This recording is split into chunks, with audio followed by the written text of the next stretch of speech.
সময় তোমাকে বকা দেয় মোবাইলের জন্য, আর আমরা তো সারাদিন ফোন নিয়ে পড়ে থাকি।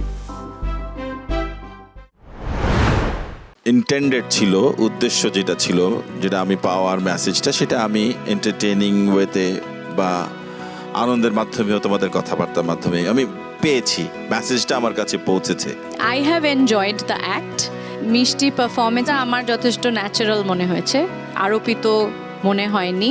তোমাদের পুরো অ্যাক্টের মধ্যে খুব ছোট ছোট সারপ্রাইজ ছিল।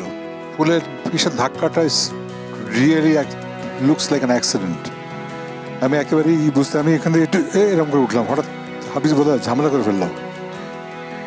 অ্যান্ড সাইলেন্স অ্যাক্টটাও খুব ভালো। অ্যাক্টিংয়ের মধ্যে ঝগড়ার অ্যাক্টিং করা খুব কঠিন, কারণ ওখানে তো ব্যাক টু ব্যাক কথা বলতে হয়, ব্যাক টু ব্যাক কাউন্টার দিতে হয়, নইলে ঝগড়া জমে না। তো আপনাদের ঝগড়ার জায়গাটা আমি অনেক এনজয় করেছি। আমি এবারে ডেকে দিতে চাচ্ছি লাবণ এবং নূপুরকে।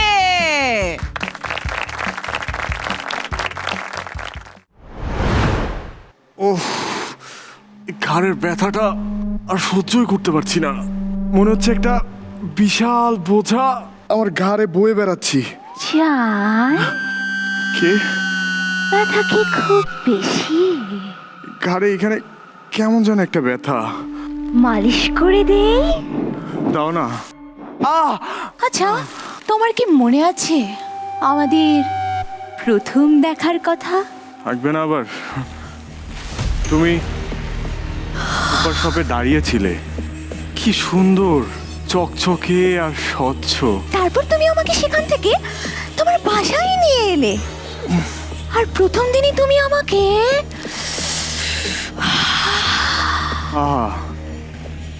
তখন তো তুমি একটা পানির বোতল ছিলে মাত্র। কে জানতো একদিন তুমি আমার জীবনের এত বড় অংশ হয়ে যাবে। আচ্ছা, আমাদের বিয়ের পর কি হয়েছিল তোমার মনে আছে? প্রথমে তুমি ছিলে একটা পানির বোতল, পর হয়ে গেলে বালতি, তারপর তোমার রান্নাঘরের বাটি হয়ে গেলাম, তোমার বাথরুমের শ্যাম্পুর বোতল হয়ে গেলাম, and তোমার বারান্দার প্লাস্টিকের চেয়ার হয়ে গেলাম। কি সুন্দর সম্পর্ক আমাদের, তাই না? আমি এভাবেই আছি তোমার চারপাশে সর্বত্র। কি হচ্ছে এটা? কি হলো? ওই যে তুমি বললে না যে তুমি একটা পানির বোতল থেকে আমার পুরো বাসায় ছড়িয়ে পড়েছো, আমার ঘাড়ের ব্যথাটাও তাই হচ্ছে। মনে হচ্ছে তোমার স্পর্শে একদম আমার সারা শরীরে ছড়িয়ে পড়ছে। তোমার সারা পৃথিবীতে আমি ছাড়া আর কেউ থাকবে না। কেউ না থাকলে আমি খাবো কি? এই যে আপেল, এইটা খাবো? এটা তো প্লাস্টিক। এতদিন তো তুমি এসবই খেয়েছিলে, কখনো তো না করনি। আমি তো সব সময় তোমার খাবারের মধ্যে মাইক্রোপ্লাস্টিকের মতো মিশেছিলাম। সর্বনাশ, তুমি তো একটা ক্যান্সার। তুমি তো আমার সবকিছু ধ্বংস করে দিয়েছো।